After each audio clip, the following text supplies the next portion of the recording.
Good day, students. The last time we spoke about number patterns, and we introduced the idea that number patterns can become really big and powerful and part of life. Today we're going to go back and start with the building blocks. So the first thing we're going to look at is what is called an arithmetic sequence. Let's have a look at this formula, n plus 2, and it says write down the first 5 terms. Okay, so we have positive numbers 1, 2, 3, 4, 5. Remember I said that is the position of each term. Okay, so position 1, position 2, position 3, and so on.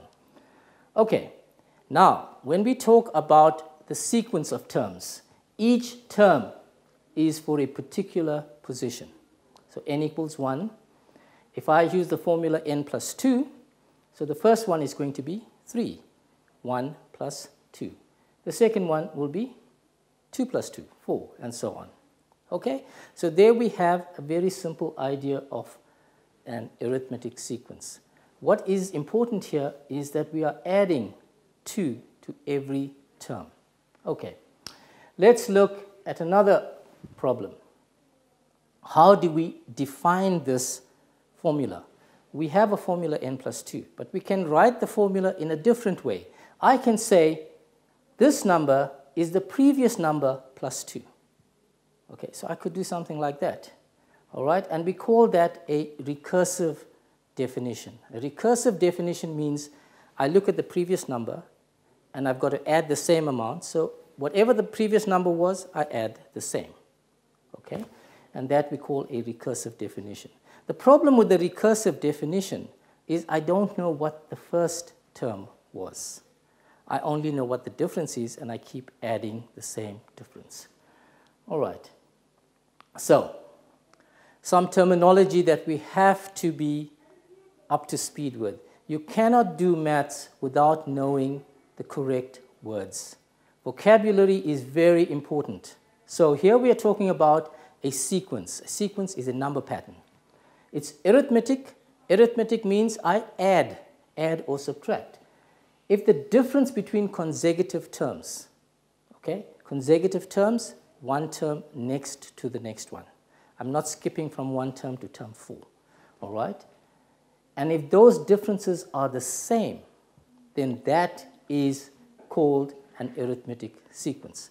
How do I test? How do I make sure that the sequence is arithmetic? I take the second term and I subtract the first term. My answer is D. And that answer should be the same as the third term, subtract the second term. And the same as the fourth term, subtract the third term. So we must have the same difference between all the terms. All right. Now the next part is, what do we talk about sequences that are finite and infinite? Okay, English is strange. We say finite, we don't say infinite. We say infinite. Okay, so a finite term means I can see all the terms in the sequence, which is 7, 11, and 15. If I want to make it infinite, I need to have a formula. And how do I get the formula? I look at what is the pattern between the terms. So from 7 to 11, I'm adding 4. So in each case here, I'm adding 4. So that gives me a clue as to what the formula looks like. And I'm just going to show you a little bit. The difference here is 4. And in my term, I've got 4n. So that tells you the difference has something to do with my formula. Okay? Let's look at another sequence. 2 minus 3 minus 8, 13. What is happening there? There's a difference of minus 5. If I look at the second term, minus 3, subtract the first term, minus 3, minus 2, I get minus 5. The third term, minus 8, minus 3 becomes minus 8 plus 3, which is still minus 5. So my difference in this case is 5. And if I look at the infinite series, I see there's a 5n there as well. So that tells me that the difference is related to my formula. Okay, that's an interesting thing that we can pick up there. Right. We have two formulas here then. A equals dn plus c, where d is the difference, n is the position, natural numbers. an and c are the two new things. An is the term that we are looking for, and c is some other funny number. And it looks very crazy here, but it's very easy to understand. All right, what has happened here, we have this amazing formula, and then suddenly everyone goes, wow, there's a formula. What? Okay, not very difficult.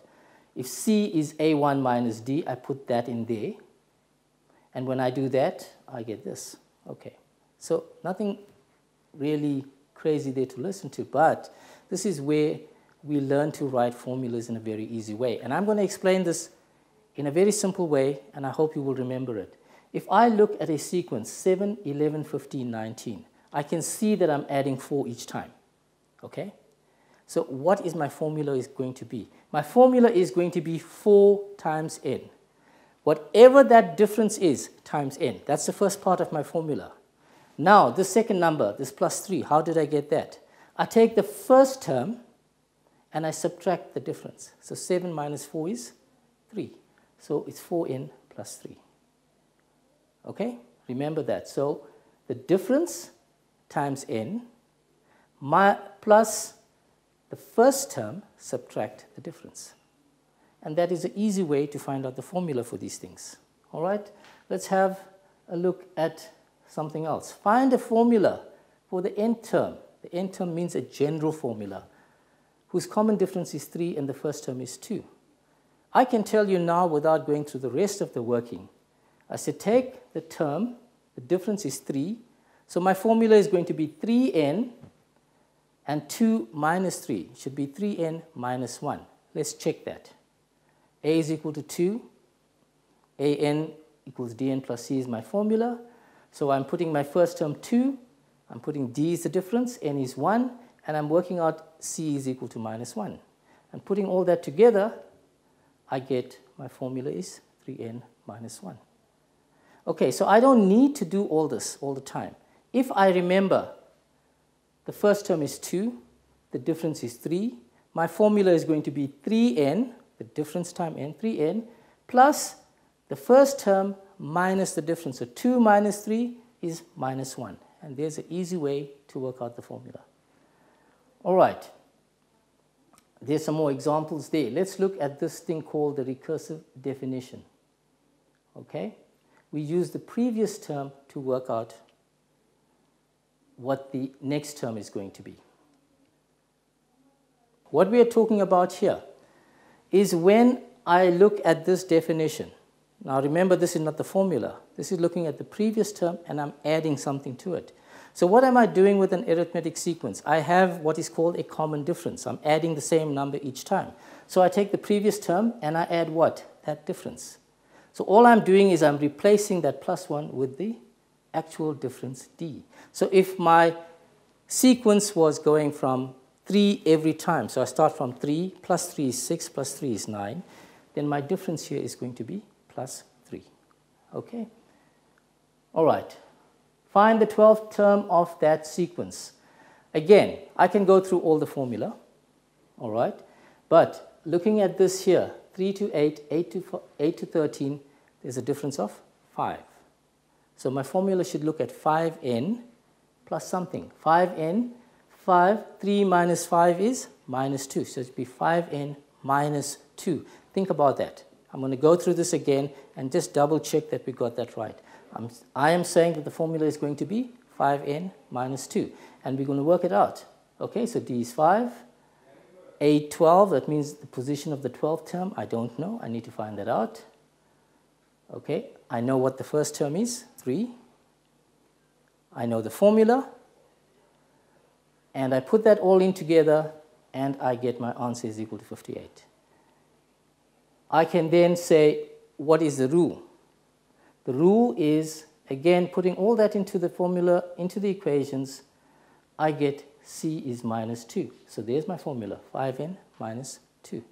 I can check this for any other number. So if I look at number 1, 2, 3, 4, which is 18, position 4, so 5 times 4, minus 2, I get 18 is equal to 18. So I know my answer is correct. I know that my formula is correct. All right? So again, very simple idea. Work out the difference. Difference times n minus first term minus last term. First term minus the difference. Okay. Another problem. The fourth term is 20 and the 13th term is 65. So write down the first couple of terms in the sequence. How can we do this? We don't have the difference here. We need to find out the difference, okay? And we don't have the first term either. We have the fourth term. All right, so how can we find this out? So we can start off by writing down the formula. AN. Why did I get 9D plus A4? This is now trying to understand the problem. If I'm starting at the fourth term and I'm adding the same amount each time to get to the 13th term, 4 plus 9 is 13. So I'm going to add the same amount how many times? 9 times. So 9 times that difference plus the fourth term will give me the 13th term. So that's just a little bit of logic looking at the problem. Okay? So we know what the fourth term is 20. We know the 13th term is 65. I can solve for D, and D is equal to 5. All right, now I'm going to show you a whole lot of maths here, but you don't need to know it again because it says write down the first several term. If I know the difference is 5 and the fourth term is 20, I can work backwards. 20 take out 5 is 15, take out 5 is 10, take out 5 is 5. So my sequence is 5, 10, 15, 20. All right, so you can do that logic in your head. If you want to look at the formulas, this is what you are looking at.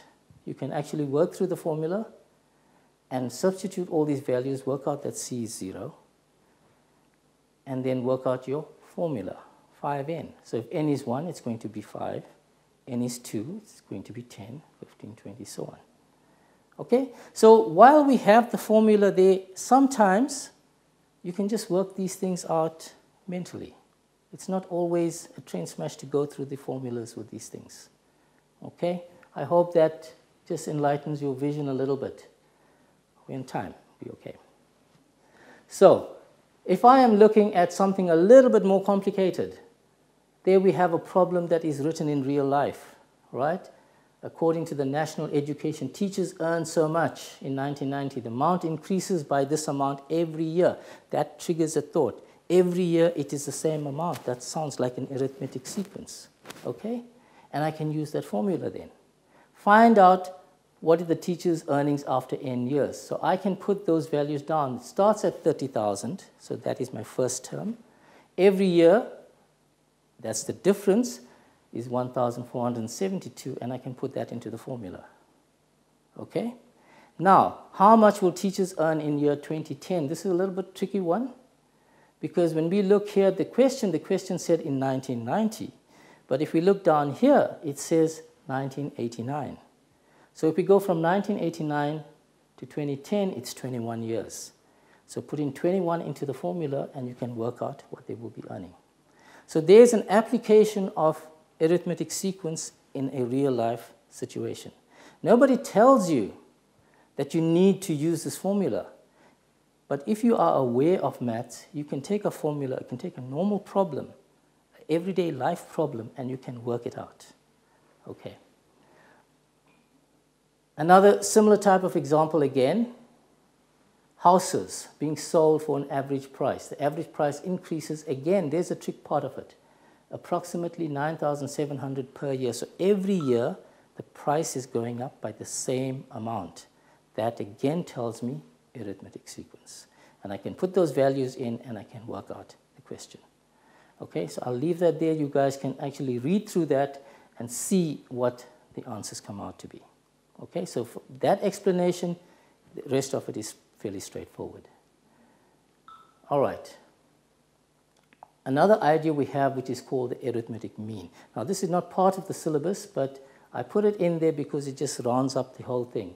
If I want to find out terms in between, I don't need to go to the sequence of the formula to find it out. I can do what I call take a shortcut, right? A short way to get there. And what do? We say if there is two means between that, how do we work it out?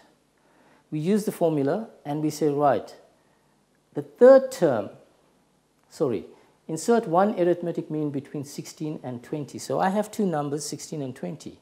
I want to create a sequence with another term in between it. What is that term going to be? All right, so 20 will become my third term, and that's going to be there. My first term I know is going to be what? 16. So if I put 16 in and 20 in there, I should be able to work out what D is going to be. Okay, and that's exactly what we do. And you will see that D is equal to 2. So now, what is D? D is the amount I am adding each time. So I start from 16, and I add 2, so I get 18, and I add 2, and I get 20. So between 16 and 20, I can insert one more number and make that a sequence. And this is what we talk about the arithmetic mean. All right? There's something a little bit more complicated. I have a first term, and 7 terms later has 5 arithmetic means between two numbers. So there's 5 numbers in between. And can I fill those numbers in?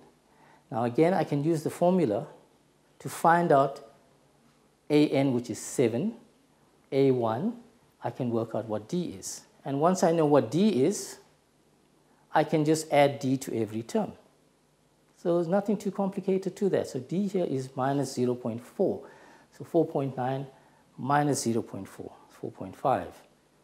Minus 0.4 again, 4.1, and so on. And there I have all my sequences. So just a couple of very quick ideas through that. To sum it up, when we are looking at arithmetic sequences, the main idea is we are adding or subtracting the same amount each time. That is the clue that we should use for an arithmetic sequence. Okay? The simplest way to get the formula is the difference D times N plus the first term minus the difference. That gives us the formula. Once I have the formula, I can do the rest of it. I hope that was a nice short lesson and you enjoyed it.